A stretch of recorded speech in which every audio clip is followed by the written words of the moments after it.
हरीश की एक पत्नी थी जो बहुत बोलती थी और वो उसके ज्यादा बोलने से बहुत परेशान था। हरीश को पता चला कि जंगल में एक महात्मा आए हुए हैं। वो अपनी पत्नी को उनके पास लेकर जाता है और कहता है कि मुनिवर कृपा करके आप इसे समझाइए, ये बहुत बोलती हैं। मेरे मना करने के बाद भी इसका दिन भर इसका मुंह चलता ही रहता है। मैं इसे कितना समझाता हूं कि कम बोलाकर चुप रहना सीख, लेकिन नहीं, और हर बार इसकी वजह से लड़ाई होती है। महात्मा मुस्कुराए और बोले, मैं तुम्हें इस बात को एक कहानी की मदद से समझाता हूं। मेरा गुरु का एक शिष्य था जो बहुत बोलता था। वह हर समय इधर उधर की बातें करता था और कभी शांत नहीं रहता था। जब वह दान लेने के लिए जाता तो हर घर से एक नई कहानी लेकर आता और आश्रम के दूसरे शिष्यों को सुनाता, और एक शिष्य की दूसरे से बुराई करता, चुगली करता और दूसरों के सामने अच्छा बनने का प्रयास करता, और खुद के मुंह से ही खुद की तारीफ करता रहता, और हमेशा खुद को गुरु के सामने सबसे बुद्धिमान और उत्तम साबित करने का प्रयास करता। वह खुद को सभी शिष्यों से अलग और श्रेष्ठ मानता था। उसका कहना था कि मैं एक अमीर घर का बालक हूं। अगर मैं चाहता तो एक आरामदायक और सुविधाओं से भरा जीवन जी सकता था, लेकिन मैं वह सब छोड़कर यहां आ गया क्योंकि मुझे खोज करना, खुद को जानना है, जीवन को जानना है। एक दिन गुरु ने आश्रम के सभी शिष्यों को बुलाकर कहा, आप सभी को अगले 1 महीने के लिए कोई न कोई संकल्प लेना होगा। इससे आपकी संकल्प शक्ति मजबूत होगी और आप में आत्मशक्ति का संचार होगा। आप सभी अपने सामर्थ्य के अनुसार कोई भी संकल्प ले सकते हैं, और यदि 1 महीने से पूर्व आप में से जिस का भी संकल्प टूट जाएगा तो वह अपनी पुरानी दिनचर्या में वापस आ सकता है। सभी शिष्यों ने अपनी शक्ति के अनुसार संकल्प लिए और गुरु को अपने अपने संकल्प के बारे में बताकर वहां से चले गए। लेकिन वह शिष्य जो खुद को सबसे अलग दिखाना चाहता था, वह सीधे गुरु की कुटिया में पहुंच गया और बोला, मैं कोई छोटा मोटा संकल्प नहीं लेना चाहता, बल्कि खुद की ही जैसे एक और महान संकल्प लेना चाहता हूं। कृपया आप ही बताइए, मुझे क्या संकल्प लेना चाहिए। उसकी यह बात सुनकर गुरु मुस्कुराए और बोले, क्या तुम मेरे द्वारा दिए गए संकल्प को पूरा कर पाओगे? क्या तुम्हारे लिए उसे पूरा करना संभव होगा? शायद नहीं, वो तुम्हारे लिए संभव नहीं। तुम उसे पूरा नहीं कर पाओगे, इसीलिए तुम खुद ही कोई संकल्प ढूंढो। शिष्य ने कहा, नहीं गुरुदेव, आप जो भी संकल्प मुझे देंगे मैं जरूर उसे पूरा करूंगा। गुरु ने कहा, ठीक है, तो तुम अगले 1 महीने तक चुप रहो, मुंह से एक शब्द भी नहीं निकालोगे। यही है तुम्हारा संकल्प। शिष्य ने कहा, गुरुदेव, यह भी कोई संकल्प है? यह तो बहुत ही आसान है। आप कोई बड़ा संकल्प दीजिए जो मेरी योग्यता के बराबर हो। गुरु ने कहा, पहले तो तुम इस संकल्प को तो पूरा करके दिखाओ। शिष्य ने गुरु की बात मान ली और वह उसी समय चुप हो गया और पलटकर कुटिया से बाहर चला गया। उसे चुप रहना बहुत आसान लग रहा था। उसने एक दिन तो जैसे तैसे चुप रहकर काट लिया, लेकिन दूसरे दिन से उसके मन में न बोलने का बोझ बढ़ने लगा, और तीसरे दिन उसे भारीपन महसूस होने लगा, और चौथे दिन उसके अंदर एक अजीब सी बेचैनी होने लगी, क्योंकि आसपास आश्रम के सभी शिष्य एक दूसरे से बातें कर रहे थे। वह भी अपना पक्ष उनके सामने रखना चाहता था, उनकी बोलती बंद कर देना चाहता था, लेकिन उसका संकल्प उसके आगे आ रहा था। इसीलिए वह पूरे दिन सिर्फ और सिर्फ आंखें बनाता। इसी तरीके से कुछ दिन और बीते और वह शिष्य बीमार पड़ गया। उसका सिर फटा जा रहा था। उसका खाने पीने तक का मन नहीं था। वह सिर्फ बोलना चाहता था। वह गुरु के पास गया और उनके सामने बैठकर लिखकर उन्हें बताया, गुरुदेव, मैं बोलना चाहता हूं। बिना बोले मुझे सांस नहीं आ रही है। मेरा दम घुटता जा रहा है। मैं अंदर ही अंदर पागल हुआ जा रहा हूं। मैं क्या करूं? संकल्प तोड़ दूं क्या? यह पढ़कर गुरु मुस्कुराए और बोले, संकल्प तोड़ने के लिए नहीं होते, लेकिन जो अपने संकल्प को पूरा कर लेता है वह अपनी आंतरिक शक्ति को बढ़ाता है, और जो अपनी आंतरिक शक्ति को बढ़ा लेता है वो समाज और जागृति की राह पर आगे बढ़ जाता है। संकल्प का लेना भी तुम्हारे ही हाथ में था और इसे तोड़ना भी तुम्हारे ही हाथ में है। तुम्हारे बहुत से भाई अपने संकल्प को तोड़कर अपनी पुरानी दिनचर्या पर वापस आ चुके हैं। अगर तुमसे नहीं हो पा रहा तो तुम भी संकल्प तोड़कर अपनी पुरानी दिनचर्या पर वापस जा सकते हो। लेकिन याद रहे, अगर आज तुम इस छोटे से संकल्प को नहीं संभाल पा रहे तो तुम अपनी बाकी की पूरी जिंदगी को कैसे संभाल सकोगे? बाकी फैसला पूरी तरह से तुम्हारे हाथों में है। गुरु की यह बात उस शिष्य के दिल में चोट कर गई। वो बिना कुछ बोले वहां से वापस चला गया और खुद को अपनी कुटिया में बंद कर वो केवल अपने जरूरी कामों के लिए ही कुटिया से बाहर निकलता बाकी सारे समय कुटिया के अंदर ही बैठा रहा। 15 दिन बीत चुके थे और आश्रम के लगभग सभी शिष्यों का संकल्प अब तक टूट चुका था, लेकिन उसका संकल्प अभी भी जारी था। संकल्प लेने के बाद से अब तक उसने एक शब्द भी नहीं बोला। सारा आश्रम हैरान था कि इतना बोलने वाला इंसान चुप कैसे हो गया। 15 दिन बीतने के बाद वह दोबारा अपने गुरु के पास गया और लिखकर बताया, हे गुरुदेव, मैं बाहर से तो चुप हूं, लेकिन मेरे भीतर बहुत सी आवाजें हैं, बहुत सी चीख पुकार और शिकायतें हैं। मैं अंदर ही अंदर बात करता रहता हूं। मेरा मन तरह तरह के प्रश्न पूछता है। मैं बाहर से जितना मौन हूं, भीतर से उतने ही शोर शराबे से भरा हुआ हूं। क्या इस तरह से मेरा संकल्प अभी भी जारी है? गुरु ने कहा, हां, तुम्हारा संकल्प अभी भी जारी है, लेकिन जब तक लोगों की ये आवाजें तुम्हारे कानों में पड़ती रहेगी, तुम्हारा मन बोलता रहेगा, क्योंकि इसे तो सुनने की आदत है। तुम भले ही बाहर से चुप रहो, लेकिन तुम अंदर ही अंदर बोलते रहोगे।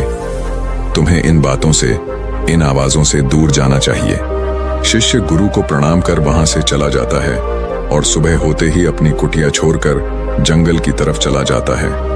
कई दिन बीत जाते हैं, संकल्प का समय भी पूरा हो जाता है, लेकिन शिष्य लौटकर नहीं आया। आश्रम में सभी को डर था कि कहीं जंगली जानवरों ने उसे खाना लिया हो। इस बीच उसे ढूंढने की बहुत कोशिश की गई, लेकिन वह कहीं नहीं मिला। सभी गुरु भाइयों ने मान लिया था कि जंगली जानवरों ने उसे अपना शिकार बना लिया है, लेकिन गुरु को ऐसा नहीं लगता।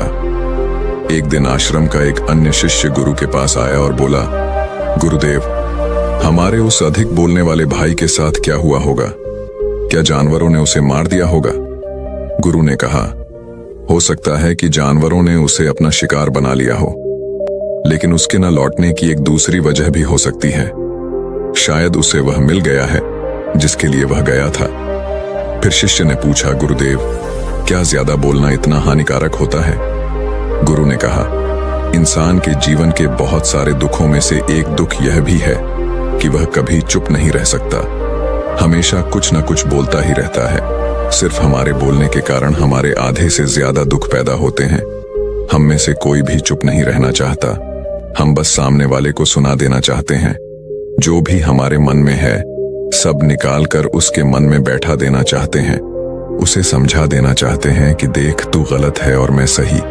इस तरीके से सुनने और सुनाने का ये काम जिंदगी भर चलता रहता है, लेकिन इस नासमझी में हम अपना समय, अपना जीवन, अपनी समझ और सबसे महत्वपूर्ण व कीमती पल जो जिए जा सकते हैं, जिनको अनुभव किया जा सकता है, जिनमें आनंद को प्राप्त किया जा सकता है, ये सब खो देते हैं।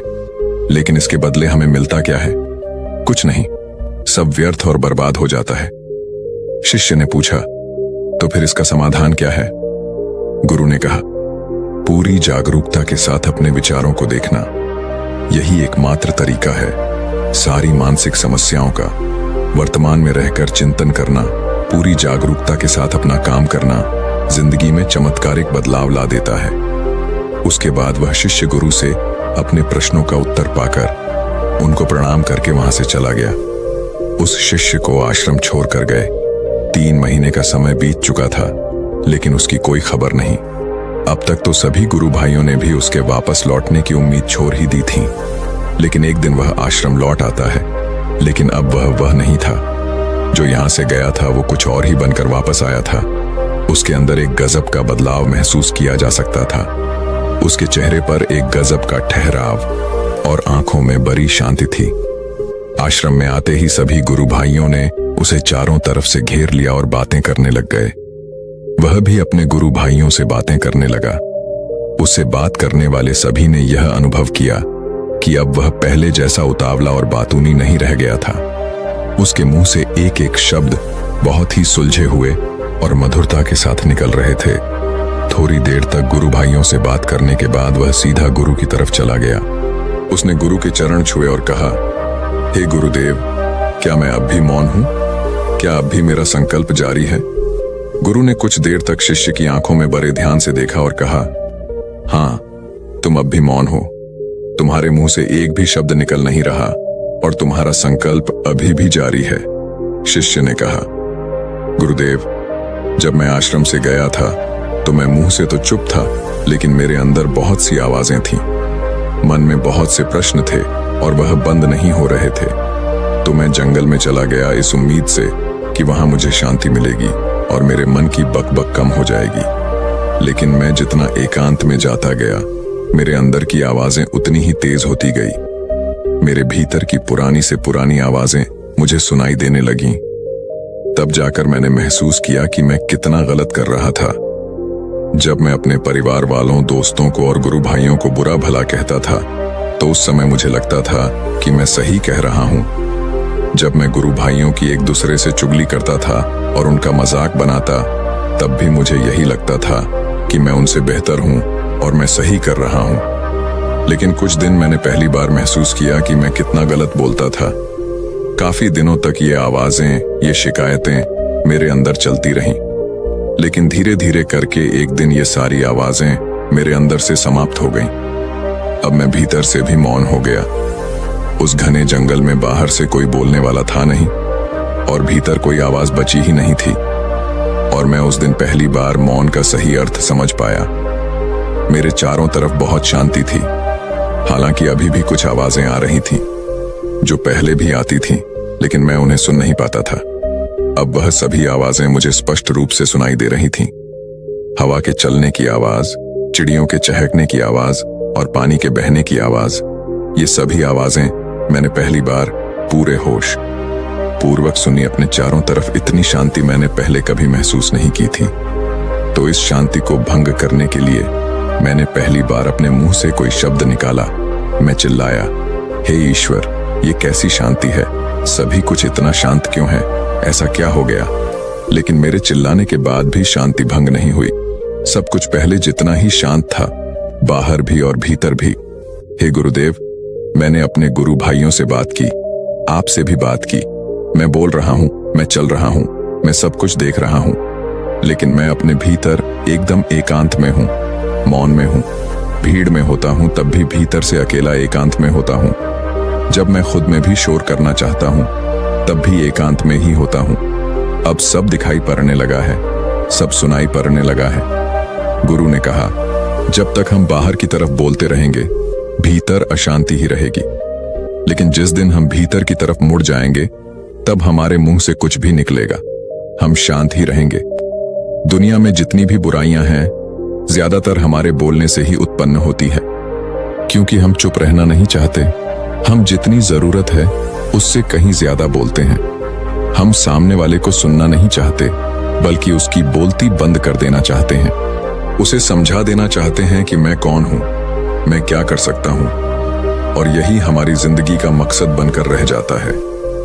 हमारी सारी ऊर्जा व्यर्थ के बोलने में बर्बाद होती रहती है। ऐसे ही समाज में लोगों का जीवन दुखों से भर जाता है, जो हमेशा एक दूसरे को सुनाने में लगे रहते हैं। कभी एक दूसरे को सुनना नहीं चाहते, समझना नहीं चाहते, और चुप रहना तो उन्होंने कभी सीखा ही नहीं, क्योंकि चुप रहना उन्हें छोटा महसूस करवाता है। दुनिया की सभी लड़ाइयों का कारण हमारा बोलना ही है। इसलिए हमें सिर्फ उतना ही बोलना चाहिए जितना जरूरी हो, क्योंकि व्यर्थ का बोलना ऊर्जा को नष्ट करना है, और यह बोलना ही हमें कभी अपने भीतर की ओर लौटने नहीं देता, क्योंकि यह हमें बाहर की ओर खींच कर रखता है। और बाहर है ही क्या इस संसार के अलावा। लेकिन अगर अपने भीतर के संसार की ओर मुड़ना है, तो इस मुंह को बंद ही रखना चाहिए। इसीलिए जितने भी बुद्ध हुए, आत्मज्ञानी हुए, वह सभी एकांत की ओर भागे, ताकि उन्हें ज्यादा न बोलना पड़े, ज्यादा सुनना न पड़े। वह एकांत में रहे और शांत रहे, इसीलिए आसानी से भीतर की यात्रा कर पाए। लेकिन अगर कोई चाहे तो इस संसार में रहकर भी एकांत में रह सकता है, शांत रह सकता है, लेकिन इसके लिए उन्हें अपनी ऊर्जा बचानी होगी, जिसे वह अब तक अपने व्यर्थ के शब्दों में बर्बाद कर रहे थे। दोस्तों, इस कहानी की सीख यही है कि व्यर्थ का बोलना ऊर्जा को नष्ट करना है। ज्यादा और व्यर्थ बोलना ही हमें अपने भीतर की ओर लौटने नहीं देता, क्योंकि यह हमें बाहर की ओर झुकाए रखता है। और जिन्हें भीतर की यात्रा करनी है उन्हें अपने मुंह को बंद ही रखना चाहिए। तो दोस्तों, उम्मीद है इस वीडियो से आपको काफी कुछ सीखने को मिला होगा, और अगर कुछ सीखने को मिला हो तो हमारे इस वीडियो को लाइक, शेयर को और सब्सक्राइब जरूर कर लीजिएगा, और साथ ही कमेंट में नमो बुद्धाय जरूर लिखिएगा। धन्यवाद।